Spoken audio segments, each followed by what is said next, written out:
Honorable Robin Nabbanja akyaliddeko ku bantu b'e Kawaala abamenyeddwa ekitongole kya NEMA era n'abawayoko ku mmere ensaamusaamu nga wogenda okubifuna mu maaso awo naye era n'abakkaatiriza nti baviire ddala mu ntobazi. Omukyala erabikira mu katambi ng'ayogera ebigambo olw'ekikanga bwe kyali kimutuuseeko okumumenya ng'ate yakafiirwa ne bbaawe. Avuddeyo munnange n'akiikira ensi ngabo bonna abaasekera mu nnaku ye nako akatambi weekali mu maaso Shiba Karungi ne Keko munnange bamalira ddala emyaka 2 nga beedeetinga kyokka ate nga mukyala n'omukyala. Kino nno kyewuunyisizza Bashiba Holex nabyo ogenda kuba nga obifuna mu maaso awo pengepenge naye akuleetedde bwino yenna mugamba mutya mwansibye mutya bantu bange. Abafamire y'omugenzi kati omuyimbi Nakinku Master Parrot bavuddeyo ne beemulugunya ku nfa y'omwana waabwe munnange gye yafuddemu era nga nabombo beetaaga bwenkanya ogenda kuba nga obifuna mu maaso awo mugamba mutya mwasibye mutya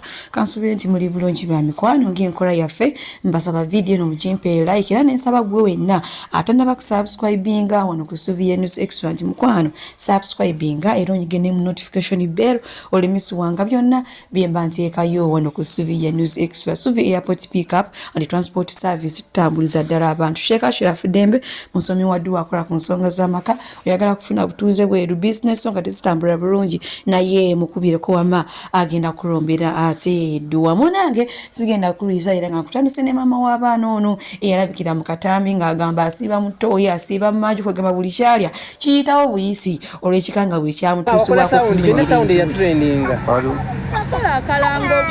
mbeera y'ekyekango nti mpama bupami bannange yenze tegyali mirembe bwali bulumi naye banna abantu banzanyeemu nenga ndi mu bulumi sinnafuna kuyambibwa. Bw'atyo omukyala yafiirwa bbaawe kyokka munange n'avaayo omunaku ekitalo ng'akaaba n'abeerako ebigambo bye yakozesa nga womanyi ekyekango nga kikutuuseeko naye nga yagambye nti nawo bonna abamuzanyeemu munange tekyamuzanyudde kubanga naye ennaku yali emususeeko ng'alaba asobeddwa ewaka ne mu kibira. Munange olunaku olwaleero ennaku z'omwezi 3 omwezi ogw'omukaaga buno olwaleero tumanyi bulungi nnyo nti tuba tujjukira abajulizi wali Namugongo ne naye omukulembeze w'eggwanga His Excellency Yoweri Kaguta Museveni yavaayo n'ayisa ekirango n'agamba nti okulamaga tekugenda kubaayo buli omu asabire ewaka waali olw'ekirwadde kinnamuzisa ky'Ebola era banenge nyongera bajjukiza okusaba gye kuli gwe wenna atasobodde kugenda naye nga wandi ayagadde okusaba genda ku online oteekemu Namugongo oba ne Bukalango TV nabe nabo baataddeyo ne Catholic Church of Uganda nabo baataddeyo so ate osobola okwenyigira naawe mu kitambiro kya misa nga tujjukira bannaffe abajulizi ba Uganda be batta nga boolesa ekitiibwa kya Katonda. Okiwulidde ekintu ekyo munnange bwe nkongerayo ew'omugenzi kati Master Parrot munnange nno abakungubazi balabikiddwako mu butambi nga beekalakaasa nga bagamba nti abadde musajja muyimbi kwegamba naye bayimbi banne beeswideyo bwannagamba tebavuddeyo kujja ate kukungubagirako muyimbi munnaabwe eyafudde Master Parrot ngenda kubanga akatambi nako nga batuusaako mu maaso awo ate namwe nsobole okubyewulirako nga bavuddeyo okwemulugunya ku bayimbi. Buli muyimbi legendary mwayimbanga ne Parrot, Jose Chameleone, Bobby Wine kale ye tali mu ggwanga, Babebe Kulu, Bamesachi mwenna mwaliwo Parrot ng'akuba muliriddawa temubaddewo ku Uganda Funeral Service ate temubaddeewo wano ewaabwe ekiwatule. Let me tell you tulina okutereza industry eno bayimbi mwe mukyuke nze mbabuulira nze saawa zino abasumba bagenda kukayana bagenda kuyomba President Laneko wa gospel ate akola ki eri mu Bamisiri ne Parrot abadde mukwano gwange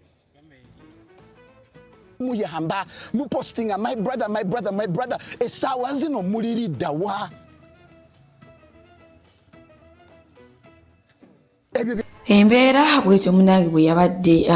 mu lumbe lwa Master Parrot. Nima katongera okusaba omukama amulamuza ekisaawe omusajja abadde ayagala nnyo maama Bikira Maria era nga sapule bambi temuva mu bulago. Maama Maria katusaba amwanirize ate amutuuse mu kifo ekirungi. Munange bwe nkongerayo ewa Honorable Robinah Nabbanja abantu beekawaala oluvannyuma lw'okuvayo ne bakuba omulange eri gavumenti ebayambe. Bw'atyo olunaku lw'ejjo Honorable Robinah Nabbanja yabasazeeko ne bamunnyonnyola era munange kye yakoze n'abatwala ate okubawa ku mmere endowooza obanga n'abasobola okupangisa okubawayoko kasente naye yakomekereza nga bagamba nti kyamazima entobazi zo muziviiremu ddala gavumenti tekyayagala bantu mu ntobazi sooka omulabe akulira emirimu mu gavumenti abali mu ntobazi muveeyo. Abantu bano bwedda bakaaba balaajanira president balaajanira buli muzira kisa nga bagamba tebalina kyakulya. Office ya Prime Minister ebeera n'emmere y'ebigwa tebiraze naye tetujja giwa buli muntu so mwe abali mu ntobazi muveeyo. Bw'atyo Honorable Robinah Nabbanja naye akikkaatiriza agambye nti abali mu ntobazi muveeyo ng'ate obudde bukyali weewaawo abawadde obuyambi yabawaddeyoko emmere naye n'abakomekereza nti baviireyo ddala. Kale bwe tuli ku sayidi ezeeyo munange bwe tweyongerayo ewa Shiba Kalungi ye ebivaayo bino bikaabiza ddala amaziga oluvannyuma lwa Keko eyali mukwano gw'enfanfe okuvayo n'agamba nti baadeetinga mu nsonga z'omukwano omukazi n'omukazi okumalira ddala emyaka 2. Kino nno kyayongedde ddala okukakasiriza abantu Shiba Kalungi ebigambo byazzayogera ng'agamba nti nze nakoowa abasajja sijja kufumbirwa nja kubeera nakyeyombekedde. Baagamba embu munange kyandibanga ensonga ezo ez'abakazi n'abakazi azikwasaganyiriza ddala nti kuba beebuuza obuvumu gye yabujja bubeera nga yagamba tayagala kufumbirwa n'ebirala ngenda kubanga mbatuusako ni wano pengepenge ng'ate naye ayogera obbakaatiriza. Era kapu yalingawo nnyo y'amaanyi nnyo omukyala actually be bamu ku baatandika ekintu kino omukyala n'omukyala ne kati nti mwewuunyizza gwe tolema nti weebuuza ekibuli omukazi atijja n'agamba saagala basajja baba bamukola ki. Gwe nno munnange yabazaalamu kunobeera nga ate gwe bw'oyagala bw'ojja n'ojja n'ogamba nti nnono nonno yandiba omutuufu taata waguuni yansuulirawo abaana alina ensonga ze ye yali abaagaddeko komulyo laifu oba ekitonde omusajja kyemusanyusa mu buliri weebuuze nga tonnagoberera yeyo industry gy'oŋŋamba mudula. Tuli mu music industry essaawa zino nga bakugamba Ronnie Organizations abadde atunda abakazi nga gwe weewuunya. Nja kuze okugambye nti gwe mudula katola okusomesa nti waliwo ensonga ennyingi zoyina wandibadde oyogera kuba wandibadde ogamba gwe muto nti naye owaani twakuba tweguba obsessions zino era manager Ronnie Mulindwa be bamu ku bali ku management committee naye bane twewuunyanga baabeeranga batya abaakabi nzijeze nkugambe yakula nabo yawangalanga nabo nti ensonga era buuza ukikulemu obuuza Shiba kuba yalimu yajjirawo emize gy'okukyawa abasajja gy'atandikira eyo okubanga walina okubalaga naye nga Bamulindwa balina okutwalanga mu bazungu manya mu baloodi bakwebakeko. Mudula bw'ofunanga akaseera buuza oppositions eyo yasurvivinganga etya ebiragalaga byabakubanga ogenda okwebaka kubagaga tebannagenda ku stage abaana babakuuta ebijanja batugekisa ne beetamwa. One of the products ezeetamwa zo zagamba nkoyo abasajja era wezafutuka eyo zasibikira ku bakazi banne kati weewuunyaki nti Ronnie Mulindwa kakyadusi ebyo byatandika dda naye nako kugenda kwera musango gwa Bobi Wine nti okuva dda bizo tukimanyi ate bw'olabanga gurupu z'abantu ekibiina eky'abawala mbusimanyi kyagala kufuuka Spice Girls batambula 3 4 5 baba batunda kaboozi ebintu by'okupimpinga abawala ng'omubyaguza abagagga byatandikira ku Roger Mugisha era kati n'akawa Bamulindwa. Lydia Jasmine bw'ava ku Bush n'agamba mbu afunye Ronnie Mulindwa agenda omumala gye nakwata ku ttama. Nakwata ku ttama. Jasmine we yava ewa Washington mbu afunye Ronnie Mulindwa bwe bagambye abadde n'ennyumba ng'atwala abaana abatunda akaboozi. Nakwata ku ttama. Wiiki emu yakava ku Bush aguze emmotoka. Nengamba awo Mulindwa kyakuyingizaamu ekyokwanguya nina kwanguya success naye ng'ate akutuuka ekiseera n'agamba tugende mu kasenge kali lihaso z'olina okukola si za ddoboozi ewa Mulindwa ab'opposition takola lihaso za kuyimba kugala bugazi n'ateeka buteesi kamera n'agamba sanyusa obuzungu aliyita le Paloma awaliwo paapa ali Vatican agaga kulaba kijanja gwengo ogenda birenge wawulidde bakuteeka kamera nga weekwatamu ng'eri basasula $. Jabanga mizannyo gyabwe naye nga gwotya n'ogamba nti baabo oppositions maama jago maama nze bayimbanga bayiika oyiro nabyogeranga nga mulowooza nnimba nabyogeranga nga mulowooza nnyimba mufunanga chance mubuuzanga kajjaki abaana baakaddiwa ebitundu by'ekyama ku myaka emito kyova n'obwola bumala bebakutte mu nnyumba ero ni Mulindwa abadde atunda bubadde bwana buto naye bukulaga ebitundu by'ekyama bikadde bizibu kuluusanyizibu kati Mudula industry gyogerako sigitegeera erimu abakozesa ebiragalalagala erimu abakyala abali mu kuinfluencinga abantu nti abasajja babi erimu abakyala ate abakulu abawuddise abakazi bannaabwe nti mukazi munno bw'omusanga mu maka ng'akolekedde abaana muyise mubi wati omugamba nti tebabeera ba musajja baboole bakasuka eri na industry erimu bamanager tuwa ekitiibwa bali mu sex trafficking badduka misinde ab'oppositions ekibiina ekiwasa simanyi oba wakisanga nawo nakyo kiri mu dduka kati saawa zino bw'okwegera ku music industry muri si music simanyi ezi fake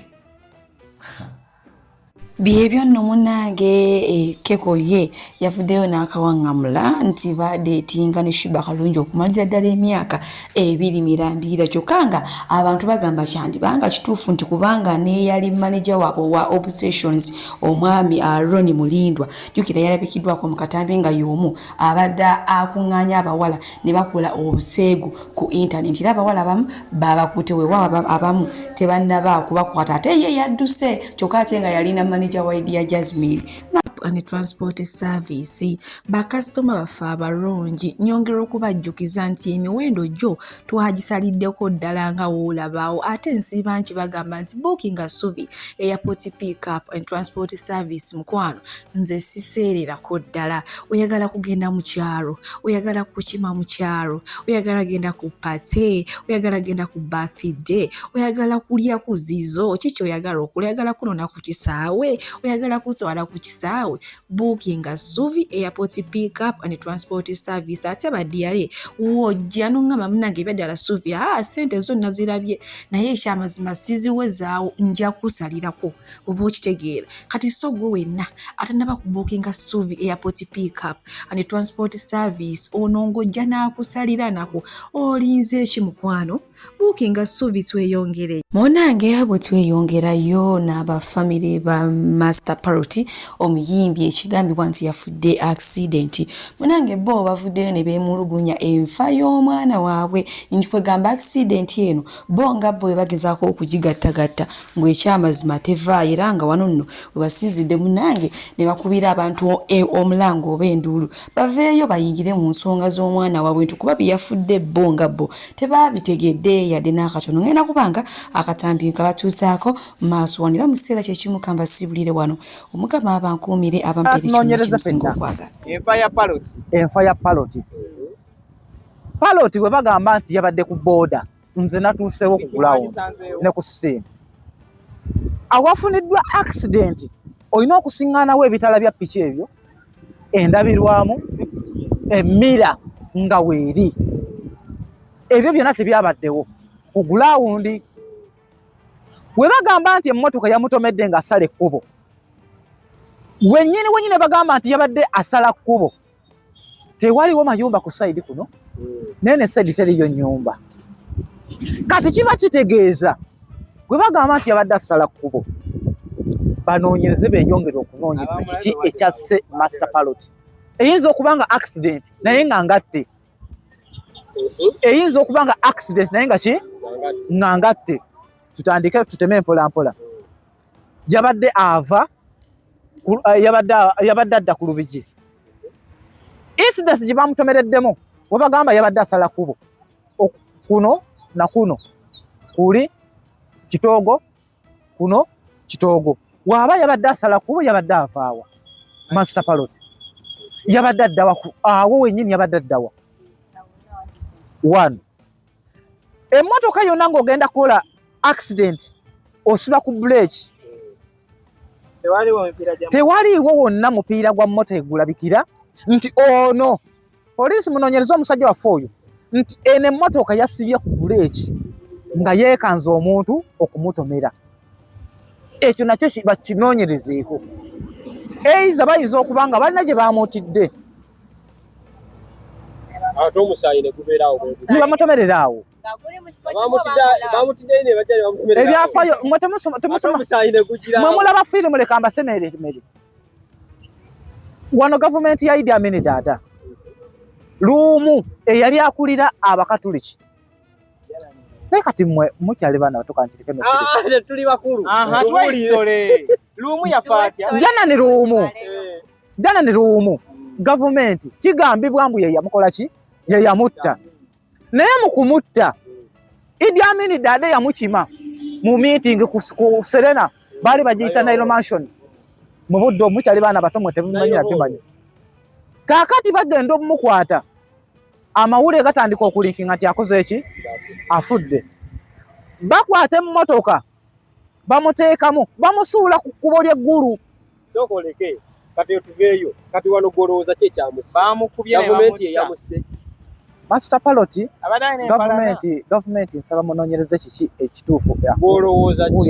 abalungi abatuwuliriza era abatulaba olunaku olwaleero tukyaddeko ewa Sheikh Ashraf Dembe. Sebo nsanyusa okubalaba. Amannya agange ye Sheikh Ashraf Dembe akola ku bizibu by'enjawulo. Omuntu singa aba alina ebirwadde musomereddwa tumuwa amazzi ga lukuya nga bw'obadde ogalaba tugenda abantu ku kyoto ne twokya emizimu emibi egibabaamu n'okulomba edduwa abantu singa abeera nga ali wano atuuse sobola okumulombera edduwa ne waba atatuuse nga mpadde amannya ge naye ng'ali wala neetaase ennamba yange yeeno eri 0707763711 nammwe bannyinaffe abali ebweru mweyagala okuba nti oyagala okulombera ku dduwa ng'olina ebizibu viza zibuze amaka gakolongotana sente zikola zimpita mu ngalo ojja kumpeereza ekifaananyi kyo n'amannya go ebyo byokka bijja kummala nja kukulombera edduwa ojja kutereera olunaku olusembayo mu mwezi mba n'edduwa eyawamu ffenna n'abalwadde bange abakadde n'abapya. Assalamu alaikum warahmatullahi wabarakatuh.